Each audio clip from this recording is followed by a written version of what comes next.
साथियों, आप सभी को नमस्कार। आज का मेरा ये जो वीडियो है वो बीए भाग द्वितीय का जो हिंदी साहित्य का प्रथम प्रश्न पत्र है जो रीतिकाल से संबंधित है उसके ऊपर आधारित है। हमारा ये जो आज का मेरा जो वीडियो है इसके अंतर्गत मैं बीए भाग द्वितीय हिंदी साहित्य का जो प्रथम प्रश्न पत्र है उसका एक विशेष बिंदु है जो कि आपके पाठ्यक्रम में सम्मिलित है, वो है काव्य गुण। काव्य गुणों के बारे में आज हम चर्चा करेंगे। देखिए आप कि परीक्षा के अंतर्गत प्राय काव्य गुण के संदर्भ में प्रश्न पूछा जाता है। तो देखिए आप बीए भाग द्वितीय का जो हिंदी साहित्य का प्रथम प्रश्न पत्र है उसके अंतर्गत काव्य गुणों की चर्चा की जाती है। हम जानते हैं कि रीतिकाल का बीए भाग द्वितीय का जो पाठ्यक्रम है वो रीतिकाल से संबंधित है और रीतिकाल के अंतर्गत साहित्य जो है पूरी तरह अलंकारवादी राय, रसवादी राय, काव्य शास्त्र के विभिन्न प्रकार के हमारे जो लक्षण और हमारे जो गुण हैं उन पर आधारित रहा है। तो इसीलिए किस तरीके से हमें काव्य की समीक्षा करनी चाहिए, किस तरीके से काव्य का अपना विश्लेषण होता है, ये जो सारी चीजें हैं वो हमारे को इस साहित्य के अंतर्गत इसके विश्लेषण के अंतर्गत देखनी पड़ती है। तो देखिए हमारे इसके पाठ्यक्रम के अंतर्गत एक जो सबसे महत्वपूर्ण चीज है काव्य के गुण आपके पाठ्यक्रम में समाहित है और निश्चित रूप में इससे संबंधित कोई प्रश्न हमारा परीक्षा के अंतर्गत प्रतिवर्ष में आता है।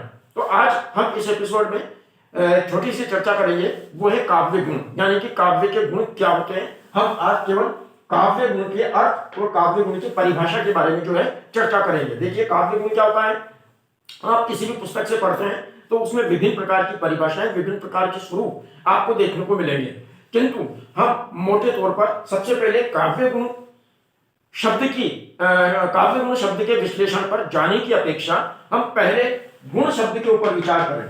देखिए गुण क्या चीज होता है। हम जानते हैं कि कोई भी मनुष्य होता है, कोई भी व्यक्ति होता है, उसकी दो प्रकार की स्थितियां होती है। मनुष्य का जीवन देखिए आप, उसमें दो चीजें होती है, एक उसका शरीर है और शरीर के अंतर्गत क्या है, उसकी आत्मा है।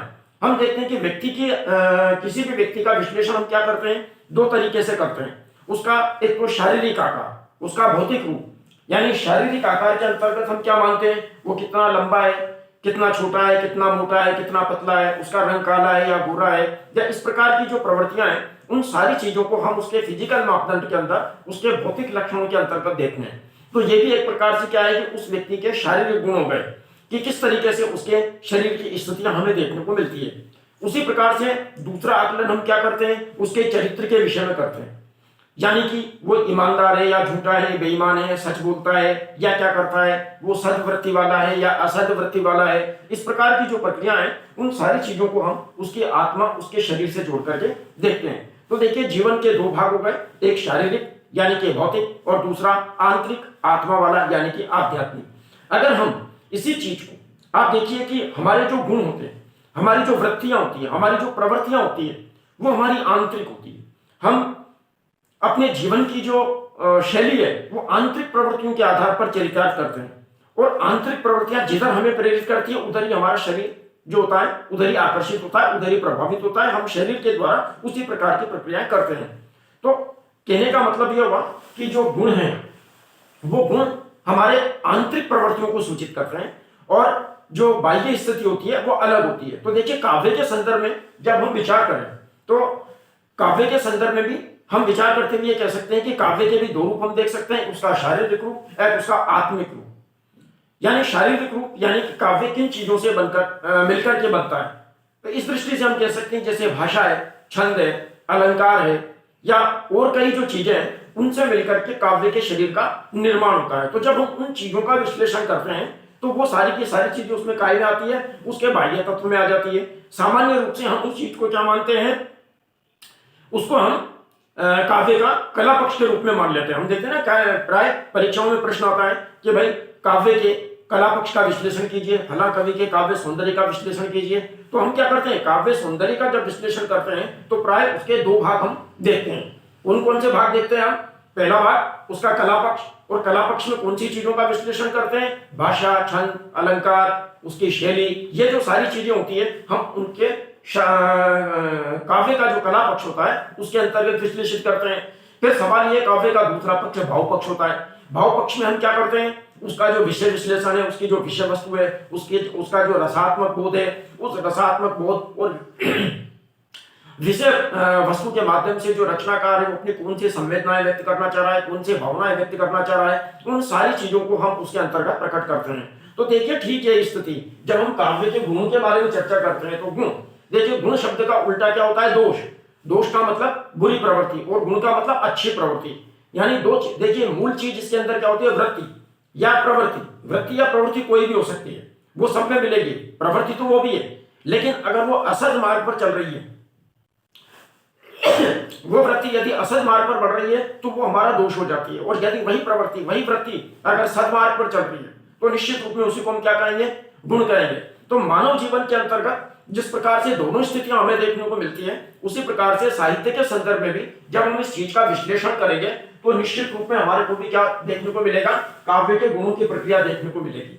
जैसा मैंने आपको बताया कि काव्य के दो पक्ष, कला पक्ष यानी कि उसका बाह्य प्रकटीकरण, भाषा, छंद, अलंकार आदि, और दूसरा उसका आंतरिक पक्ष, काव्य की आत्मा किसे मानते हैं अपन? काव्य की आत्मा रस को मानते हैं। तो काव्य की आत्मा यानी कि रस, इस प्रकार से क्या होगा? अगर साहित्य के संदर्भ में, काव्य के संदर्भ में जब गुणों की चर्चा करेंगे तो क्या परिभाषा देख सकते हैं हम?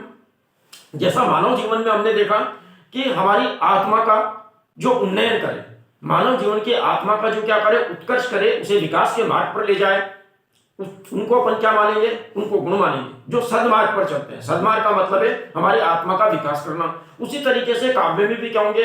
कुछ तत्व ऐसे होंगे जो उसके रसात्मक बोध में क्या करेंगे? हमारी सहायता करेंगे। काव्य का जो आनंद होगा, काव्य का जो चमत्कार है, काव्य का जो सौंदर्य है और काव्य की जो भावना है, उसका भावन करवाने वाले जो सुंदर तत्व होंगे, उन्हीं को अपन क्या कहेंगे? काव्य के गुण कहेंगे।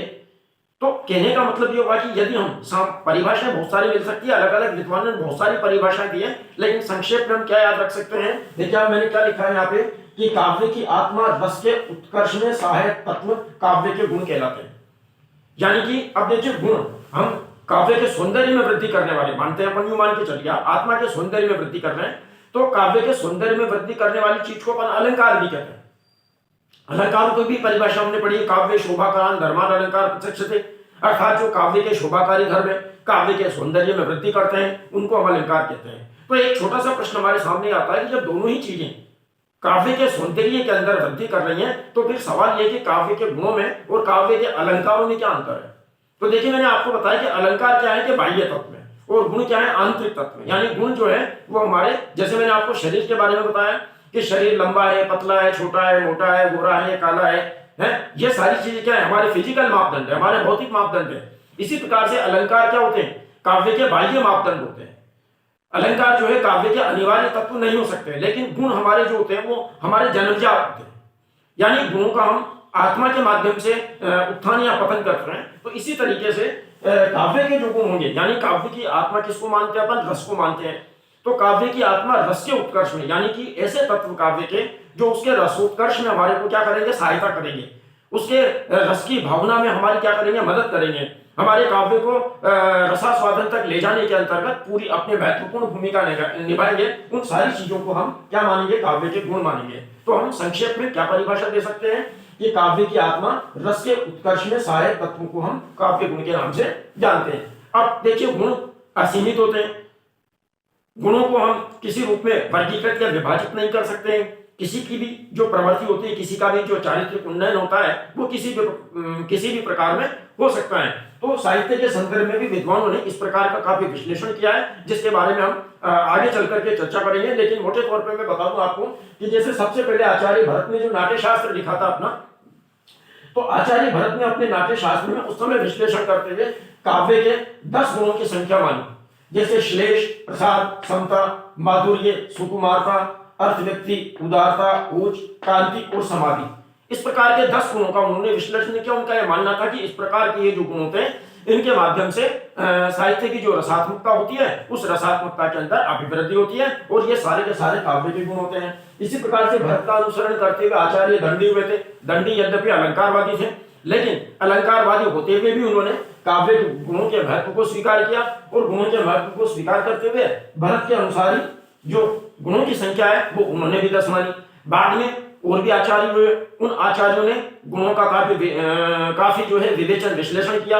विवेचन विश्लेषण करते हुए इनकी संख्या कभी बढ़ती गई, कभी घटती गई, कभी जैसे उदाहरण व्यास जी थे, व्यास जी ने गुणों की संख्या 19 बता दी। इसी प्रकार से राजा भोज हुए, आचार्य भोज हुए, उन्होंने 24 जो है गुण माने और इनके भेद उपभेद करते हुए इनकी संख्या उन्होंने 72 तक पहुंचा दी। एक का एक विश्लेषण किया, एक का एक विश्लेषण किया। तो इस प्रकार से अलग अलग आचार्यों ने कालांतर में गुणों की संख्या में घटोत्तरी बढ़ोतरी जो है लगातार करते रहे। लेकिन वर्तमान में प्राय विद्वानों का जो ज्यादातर समूह है वो आचार्य कुंतक, जो वक्रोक्ति संप्रदाय के संस्थापक थे, उन्होंने वक्रोक्ति को ध्यान में रखते हुए सारी प्रक्रिया को मानते हुए गुणों की संख्या उन्होंने 3 मानी। उन्होंने आचार्य वामन हुए, आचार्य कुंतक हुए, तो इन्होंने क्या किया, गुणों की संख्या ओज, प्रसाद और माधुर्य, यानी 3 गुणों की संख्या मानी। और यही 3 गुण वर्तमान में प्राय प्रचलित में हमारा जो पाठ्यक्रम है, उस पाठ्यक्रम में जो प्रश्न पूछा जाता है प्राय इन्हीं गुणों तक सीमित रहता है।